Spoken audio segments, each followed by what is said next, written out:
Une note de 4,72 sur 10 pour le président du Faso. C'est le résultat d'un sondage réalisé par le CGD, le Centre pour la gouvernance démocratique. Le sondage a porté sur la mise en œuvre du programme présidentiel au premier semestre de 2019.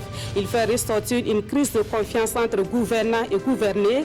Des détails sur le résultat de ce sondage à suivre dans quelques instants. Autre résultat dans ce journal, ceux du premier tour du BPC tombé ce 14 juin. Des résultats qui font ressortir un faible taux de réussite dans la plupart des jurys. Nous vous proposons ce soir l'ambiance et les résultats dans quelques jurys basés au lycée Nelson, au lycée Philippe Zenda Kabouré de Ouagadougou. Et puis à l'international, la tension est montée à nouveau entre les États-Unis et l'Iran. Washington accuse Téhéran d'être responsable des attaques survenues jeudi contre 2 pétroliers en mer d'Oman. L'Iran rejette ces accusations et trouve qu'elles ne sont pas fondées. Des détails à suivre en fin de journal. Mesdames, Messieurs, bonsoir. Merci de nous suivre. Tout d'abord, sachez que les évêques de la conférence épiscopale la Burkina-Niger sont en session dans la capitale burkinabé. C'est la 3e session de l'année en cours consacrée à l'évaluation des activités des commissions épiscopales. En marge des travaux, ils sont allés présenter le nouveau bureau au président du Faso, Seydi Lareyen et Aruna Mari. À l'extrême droite sur ces images, Monseigneur Laurent Dabiré, nouveau président de la conférence épiscopale Burkina-Niger. L'évêque de Douri remplace ainsi Paul Ouedraogo, archevêque de Bobo-Dioulasso. Un nouveau bureau désigné à la faveur de la 3e session de la conférence épiscopale que le président sortant est venu présenter à Roch Marc Christian Kaboré avec à la clé de bonnes nouvelles pour le clergé. J'étais président avec un mandat de 3 ans qui a déjà été renouvelé et donc je passe le témoin à un nouveau président de la conférence épiscopale Burkina-Niger. Donc c'est cette équipe-là qui aura à présider maintenant au destiné de la conférence épiscopale Burkina-Niger. Et nous en avons profité aussi pour lui présenter le dernier évêque ordonné, donc celui de Kaya, Monseigneur Théophile Naré, et celui qui va bientôt être ordonné, donc l'évêque auxiliaire de Koudougou, Monseigneur Alexandre Bazier, donc il sera ordonné le 29 juin prochain à Koudougou. La délégation des évêques félicite par ailleurs le président du Faso pour son appui à la 3e assemblée plénière de la conférence épiscopale régionale de l'Afrique de l'Ouest. Une rencontre qui s'est tenue du 13 au 20 mai dernier dans la capitale burkinabé. 4,72 sur 10, c'est la note attribuée au président du Faso au terme d'un sondage réalisé par le Centre pour la gouvernance démocratique. Et dans le cadre de ce sondage, plus de 3000 citoyens burkinabés ont été interrogés sur l'ensemble du territoire national. Il a porté sur la mise en œuvre du programme présidentiel au premier semestre de l'année 2019. Plus de détails avec Adama Guiti et Maïmouna Traori. Le sondage d'opinion a été réalisé du 1er au 10 juin 2019 auprès de 3024 citoyens de 18 ans et plus sur toute l'étendue du territoire national. Les résultats montrent une baisse du niveau de satisfaction des citoyens sur la mise en œuvre du programme présidentiel et une crise de confiance à l'égard du gouvernement, des institutions et des partis politiques.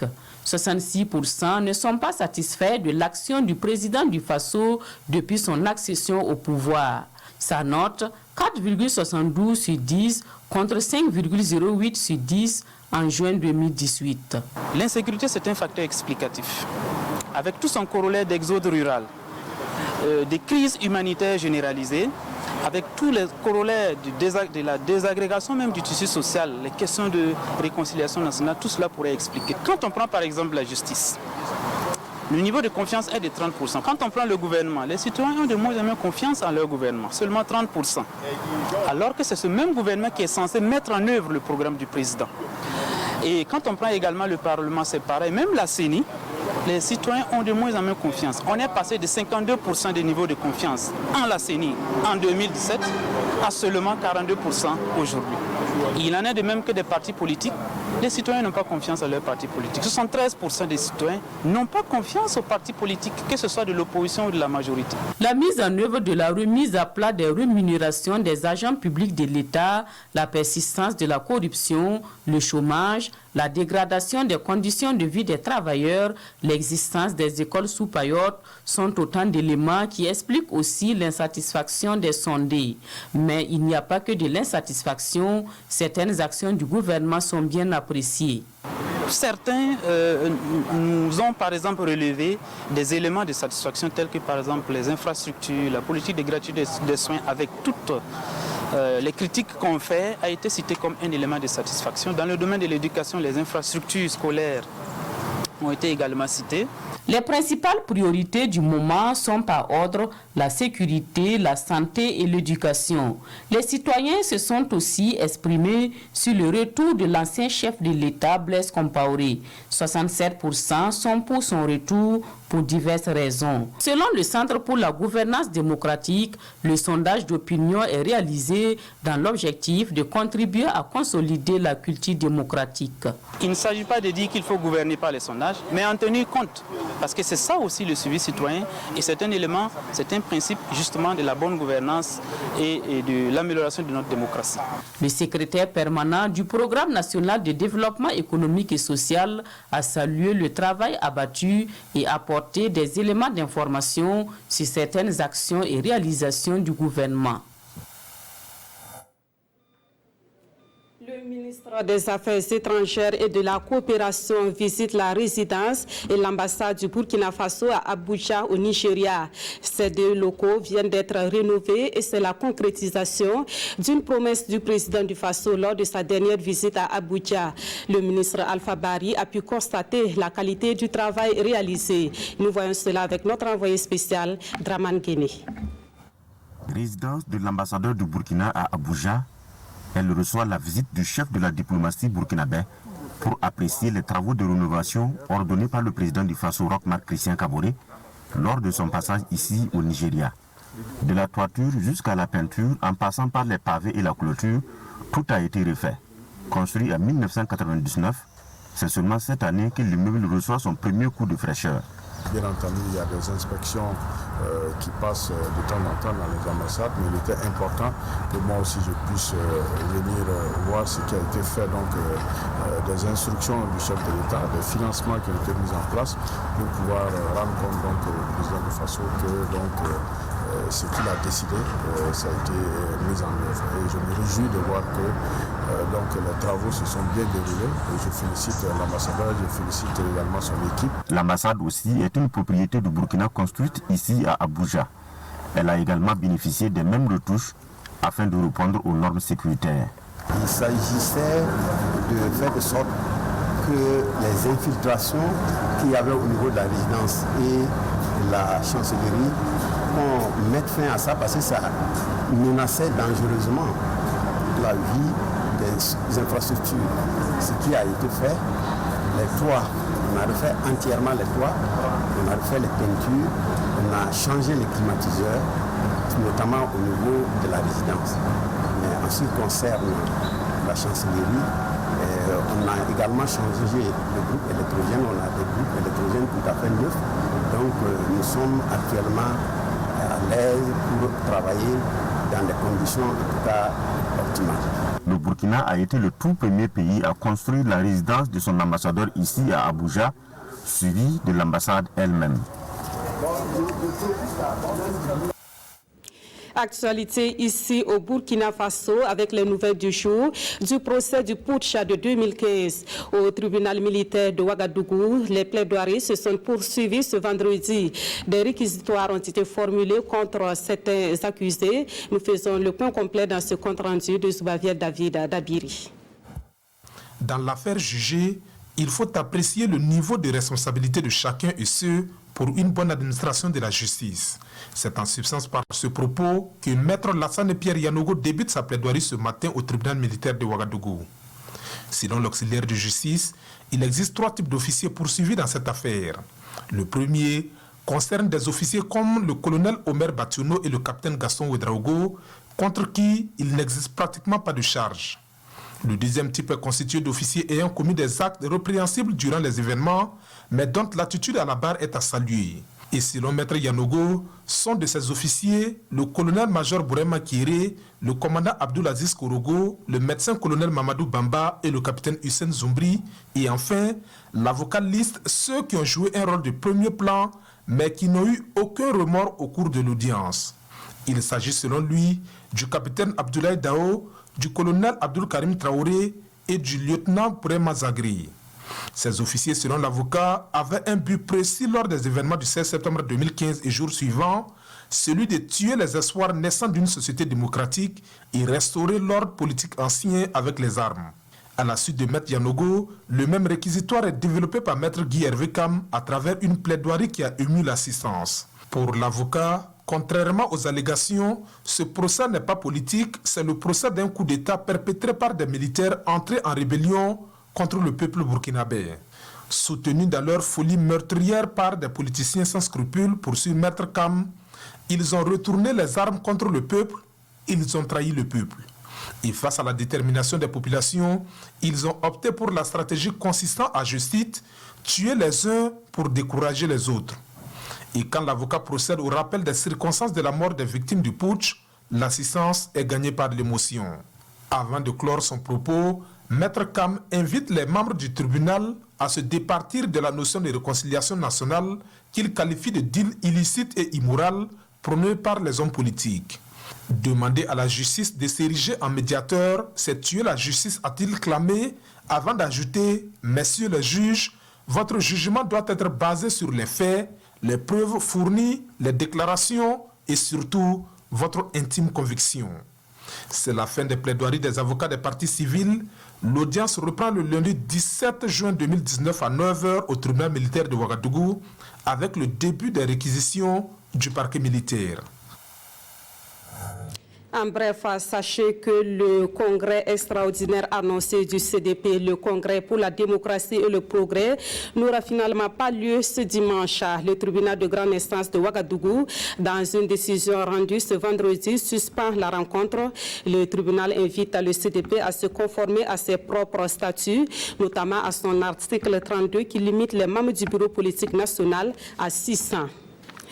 La fourniture en électricité connaît désormais une augmentation de 25 MW sur le site de Ouaga 2, et ce grâce à une production de la centrale électrique d'Agreco pour appuyer la Sonabel dans l'offre de l'énergie aux populations. L'ambition de cette centrale est d'atteindre une production de 50 MW. Le reportage de Daouda Ouattara et Oumou Sissi. 25 MW injectés aujourd'hui sur le réseau de la Sonabel, de l'énergie fournie par Agreco à travers ses installations sur le site de Ouaga 2. Ce supplément d'énergie permettra au pays de sortir progressivement du délestage et des coupures de courant. Nous avons donc suivi le processus de bout en bout et aujourd'hui c'est vraiment un ouf de soulagement pour non seulement le gouvernement burkinabé, mais également aussi pour nos laborieuses populations qui vont donc bénéficier de cette manne énergétique-là. Mais vous savez bien que la technique, c'est qu'elle est, et on n'est pas à l'abri d'une coupure qui peut arriver. Notre travail vise à vraiment réduire cette probabilité. Pendant toute la durée du contrat, cette centrale va assurer la sécurisation d'approvisionnement énergétique. On a autour de 31 machines qui peuvent délivrer jusqu'à 55 MW. Donc ça veut dire que nous avons autour de 5 MW de réserve qui nous permettent d'arrêter des machines pour faire des maintenances sans que Sonabel voit une interruption ou en tout cas un manque de puissance en dessous de 50 MW. Notre engagement en nous, c'est l'engagement sur la puissance et c'est l'engagement sur la disponibilité. Selon les responsables d'Agreco, les 25 autres mégawatts seront disponibles dans les semaines à venir. Cette capacité contractuelle de 50 MW d'Agreco va renforcer la capacité de production et de fourniture d'électricité aux populations. L'actualité relative aux examens scolaires est marquée par la proclamation des résultats du premier tour du brevet d'études du premier cycle BEPC. Les résultats sont tombés ce vendredi avec comme principal constat un faible taux de succès dans la plupart des jurys. Une de nos équipes a suivi la proclamation des résultats au lycée Philippe Zenda Kaboré à Ouagadougou. Nous suivons l'ambiance avec Césaire Carrefour et Caroline Noiri. Nous sommes au lycée Philippe Zenda Kaboré. C'est la proclamation des résultats du premier tour du BEPC. Les uns s'activent encore à la recherche de leur nom sur la liste des admis et d'autres montrent déjà de l'émotion. Moi, je peux dire que pour moi, l'examen, durant toute l'année scolaire, ça n'a pas été facile. Parce qu'il y a eu tant de grèves, des empêchements de cours, tout ça là. Bon. Mais avec tout ça là, néanmoins, on y est arrivé. Selon moi, ça n'a pas été difficile pour moi. Voilà, c'était très facile. Dans certains jurys, les admis en file indienne retirent déjà leurs attestations. Ils sont bien chanceux car cette année, le taux de succès est bien faible dans la plupart des jurys.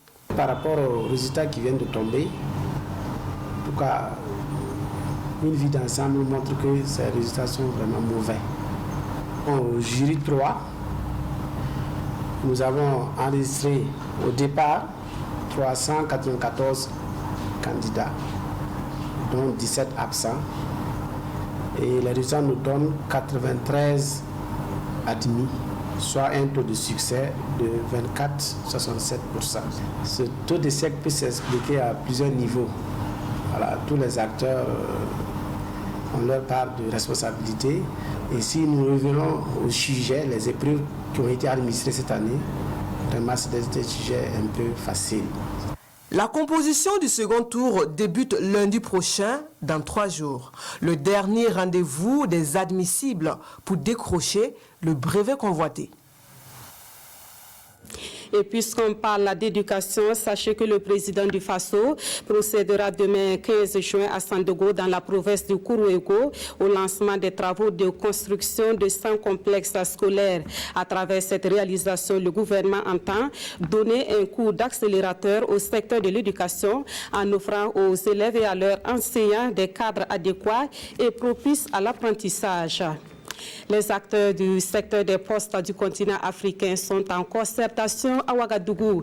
Il s'agit du 38e Forum régional des postes, un événement organisé par l'Union universelle des postes et l'Union panafricaine des postes.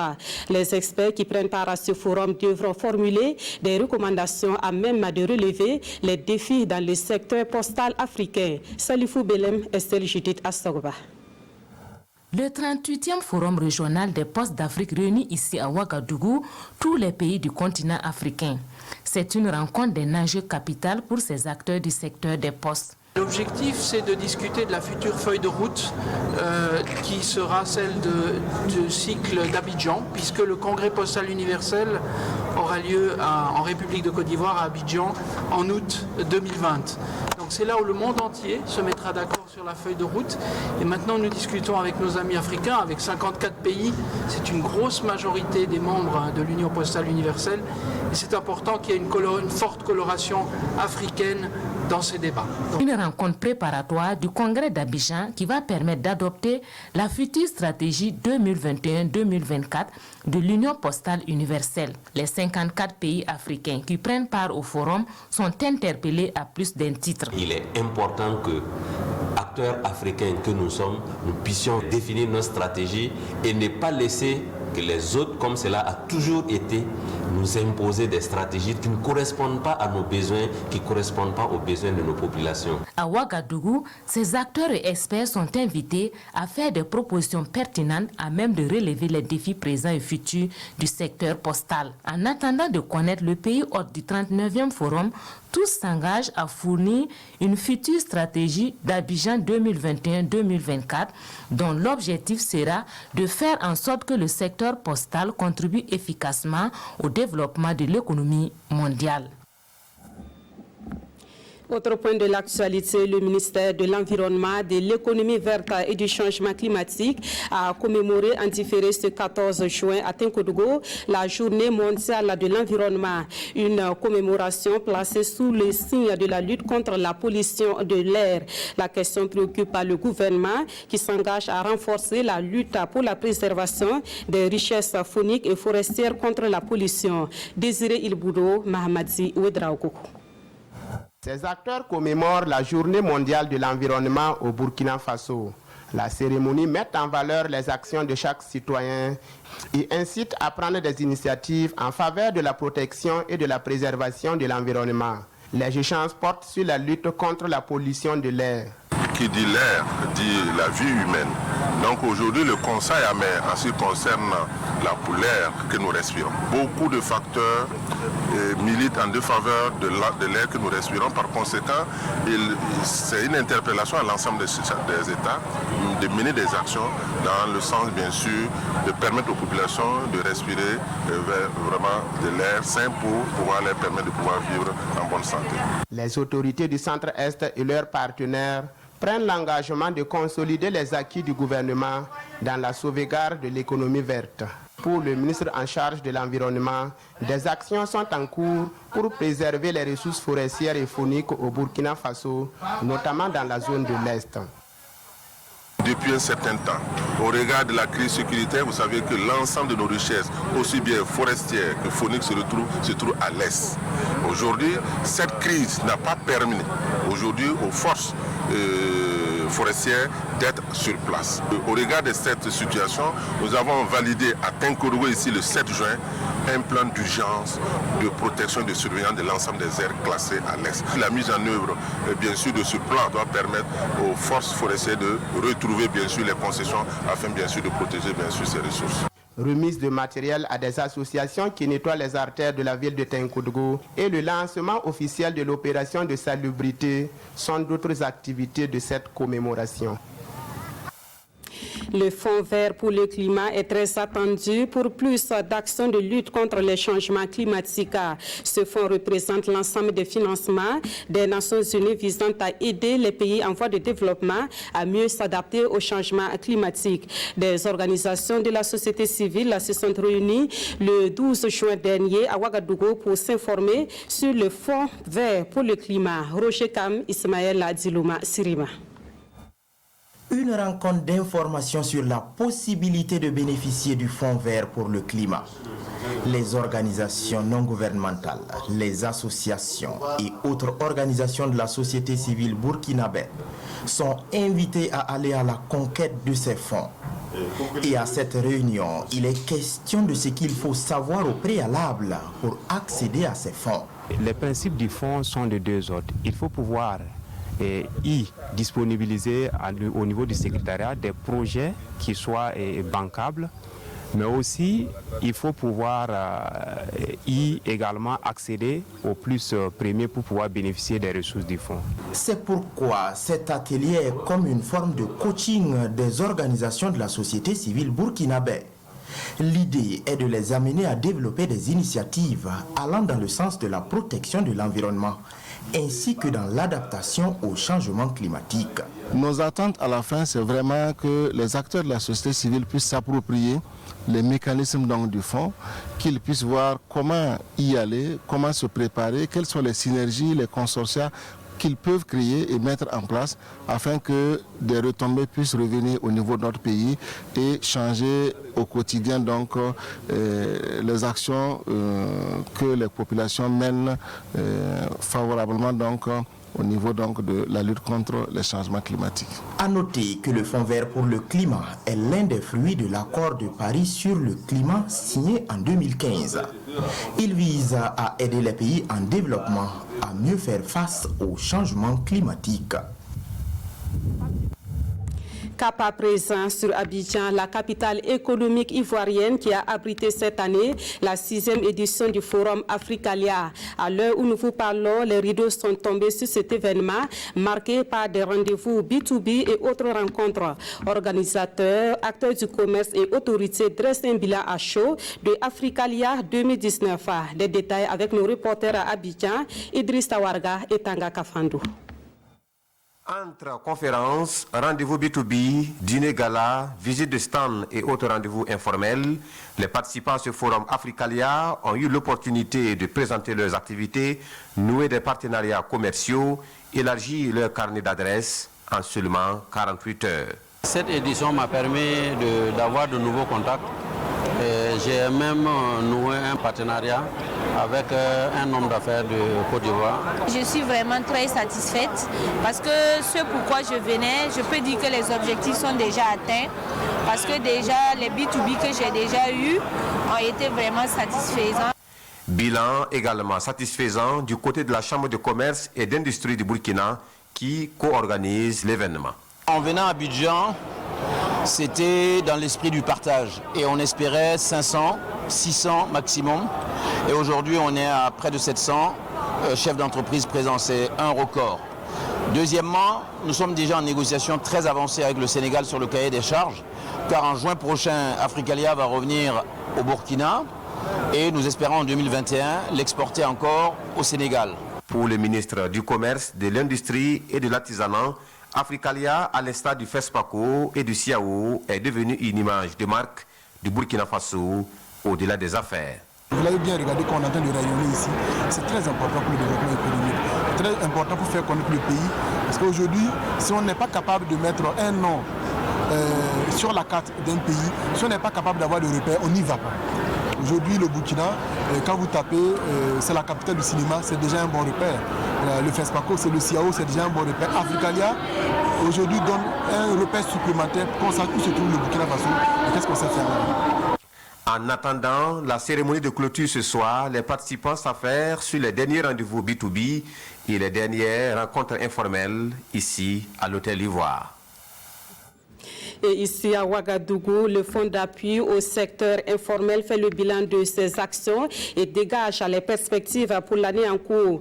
Du bilan, il ressort que plus de 2000 promoteurs de micro-projets ont bénéficié de l'accompagnement du FASI. En chiffres, ce sont plus de 930 millions de francs CFA qui ont été débloqués pour accompagner ces porteurs de projets. Salifou Belem, Nathalie Sawadgo, Nabaloum. Plus de 930 millions de francs CFA accordés à des promoteurs de microprojets, 411 emplois créés et plus de 4000 emplois consolidés. Ce sont entre autres les résultats des actions menées par le Fonds d'appui au secteur informel FASI pour l'année 2018. On vous a illustré à travers nos performances le financement de 2132 promoteurs, ce qui fait plus de 100% des objectifs qui étaient de 2000, un taux de recouvrement de 94,85%. Sur une prévision de 1 milliard 100 millions, nous avons recouvré 1 milliard 43 millions. Nous, en tant que première autorité en charge de la promotion de l'emploi et de l'entrepreneuriat, nous ne pouvons que nous réjouir à l'analyse de tels résultats. Il y a eu des acquis, il faut conserver ces acquis et aller de l'avant. Des résultats engrangés, certes, mais beaucoup de défis restent à relever. Et cet atelier bilan 5e du genre, placé sous le thème l'analyse des outils et procédures de gestion des crédits du FASI, état des lieux et perspectives, va permettre aux acteurs d'échanger et de proposer des solutions à ces difficultés. À l'occasion, 5 agents du FASI ont vu leur mérite récompensé et 5 autres promoteurs ont reçu des chèques allant de 500 000 à 1 million de francs CFA sous forme de prêts. Et puis, ce constat dans le domaine de l'inscription des biens culturels au patrimoine mondial de l'UNESCO. Ce constat est que les voix des pays africains sont discordantes et cela ne favorise pas une bonne défense des dossiers du continent. Au comité patrimoine mondial réuni à Ouagadougou, des experts internationaux ont formulé des recommandations dans le but de mieux défendre les biens africains lors d'une rencontre qui se tiendra en juillet prochain en Azerbaïdjan. Plus de précisions avec Aruna Mari. L'expertise africaine du patrimoine culturel se résout à parler d'une même voix à la prochaine rencontre du Comité du patrimoine mondial. Une 43e session prévue en Azerbaïdjan et qui va statuer sur l'ensemble des biens soumis pour inscription sur la liste du patrimoine mondial de l'UNESCO. Le Burkina Faso est le seul pays africain à soumettre pour inscription ce site de métallurgie ancienne du fer. Ouagadougou est donc une escale pour harmoniser les différentes positions. Il s'agissait de mettre tous les experts au même niveau d'information en ce qui concerne le vocabulaire et les fondamentaux de l'UNESCO. Je pense qu'au jour d'aujourd'hui, cet objectif est atteint. Deuxièmement, nous devrions ensemble examiner tous les biens en compétition au niveau de Bakou à la 43e session de l'UNESCO. Tous ces biens ont été étudiés. Pendant les 4 jours, les 13 pays représentés ont pu partager leurs expériences sur le patrimoine africain et mondial. Il ressort de leurs travaux que beaucoup de biens culturels africains sont en péril. Ils constatent également que les biens du continent sont peu représentés sur la liste du patrimoine mondial. Le comité du patrimoine mondial, c'est un peu la grande messe annuelle de la vitrine vraiment de la gouvernance du culturel mondial. Et que l'Afrique y soit représentée n'est pas simplement une représentation de galerie. Il faut qu'une représentation qui pose les problèmes de l'Afrique, qui assume les réalités africaines et qui fait entendre un peu, de manière très forte, ce que les communautés africaines attendent de la promotion de leur culture en rapport avec le développement socio-économique. L'une des recommandations de la rencontre porte sur l'accroissement de la visibilité des biens africains sur la liste du patrimoine mondial. Les experts ont aussi pris l'engagement de travailler ensemble afin de concilier conservation du patrimoine mondial et développement durable. À l'international, la tension est montée à nouveau entre les États-Unis et l'Iran. Washington accuse Téhéran d'être responsable des attaques survenues jeudi contre 2 pétroliers à mer d'Oman, un incident qui fait craindre un nouvel embrasement dans le Golfe. L'Iran rejette ces accusations américaines et trouve qu'elles ne sont pas fondées. Jusqu'où iront les tensions entre les États-Unis et l'Iran? Sur ces images, une épaisse colonne de fumée noire s'élève d'un des 2 navires pétroliers, un Norvégien et un Japonais, tous les 2 cibles d'une attaque en mer d'Oman ce jeudi. Les États-Unis ont accusé sans détour l'Iran d'être responsable de ces attaques. Cet incident survient près d'un mois après que 4 navires ont été attaqués au large des Émirats arabes unis, acte pour lequel Téhéran avait déjà été montré du doigt par Washington. Le gouvernement des États-Unis estime que la République islamique d'Iran est responsable des attaques. C'est une estimation faite sur la base de renseignements, du type d'armes utilisées, du niveau d'expertise nécessaire à l'exécution d'une telle opération qui est similaire à d'autres attaques récentes menées par l'Iran sur des navires. Une réaction immédiate de la part des États-Unis. Mais en face, la République islamique a balayé ces accusations tout en menaçant de s'affranchir de certaines restrictions à son programme nucléaire.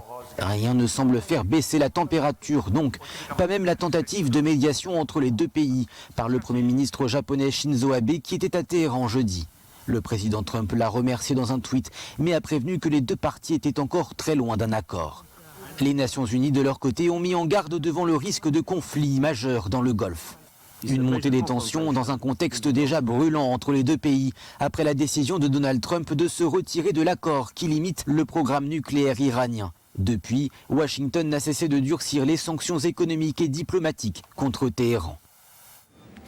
Et c'est la fin de ce journal. Merci de l'avoir suivi. À suivre à 21h, le magazine des sports avec Jérôme Tsendrbego. Draman Dadian vous donne rendez-vous à 22h30 pour la dernière édition du journal. Merci de votre fidélité à la RTV.